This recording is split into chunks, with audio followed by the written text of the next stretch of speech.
TV చూస్తుంటే TV మీద towel కప్తావేందే?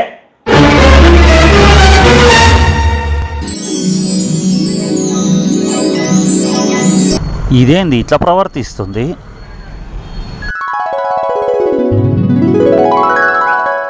ఓ అర్థమైంది.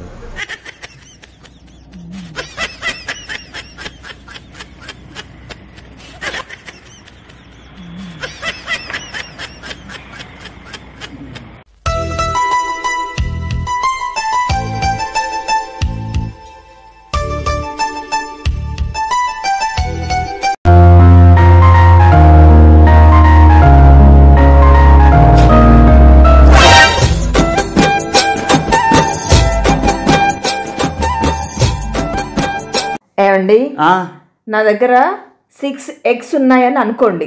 6 గుడ్లు. ఓకే.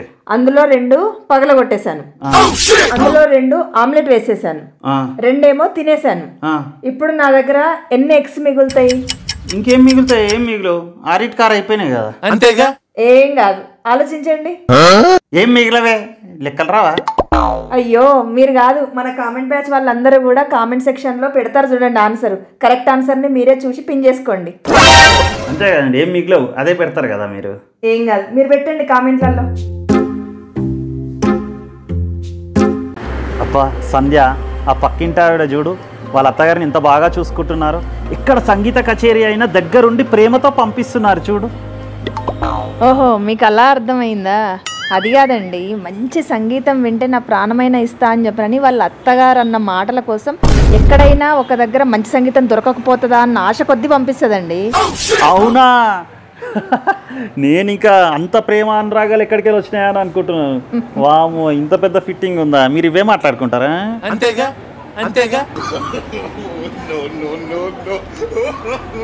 ఏమండి అర్జెంట్గా మన ఇద్దరికి ఫారెన్కి టికెట్స్ బుక్ చేయండి.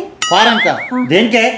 యుఎస్ ఏమో షాపింగ్ చేయడానికి హ్యాండ్ బ్యాగ్ కొనుక్కోవాలి, రాలేదనుకోండి ప్యారిస్ లో పర్ఫ్యూమ్ కొనడానికి వెళ్ళిపోవాలి. యుఎస్ ప్యారిసా? అవన్నీ ఇక్కడ దొరుకుతాయి కదా, అక్కడ దాకా పోవడం ఎందుకు? అంతేగా. దొరుకుతాయా? అవును కదా. లేవండి ఫాస్ట్గా వెళ్ళి తెచ్చేసుకుందాం. సరే, అంత దూరం పోయే బదులు ఇక్కడనే తీసుకోవడం బెటర్ కదా. సరే, రెడీ చేసి వస్తున్నా. ఏదో ట్రాప్ ఇది. అలా రావాలి దారికి. ఫ్రెండ్స్, మనం చెప్పేది ఏంటంటే ఫస్ట్ బడ్జెట్ ఎక్కువ చెప్పాలి, అప్పుడు తక్కువ దానికి వాళ్ళే దిగుతారు, మనకు షాపింగ్ కంప్లీట్ అయిపోద్ది. ఏమంటారు ఫ్రెండ్స్? సంధ్య, నీకు విషయం తెలుసా?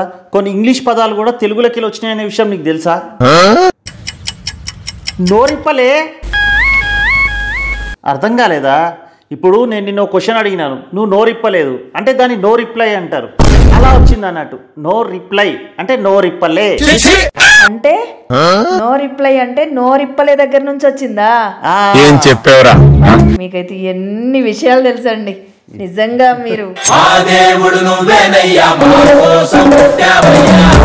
ప్లీజ్ సబ్స్క్రైబ్ చేసుకోండి.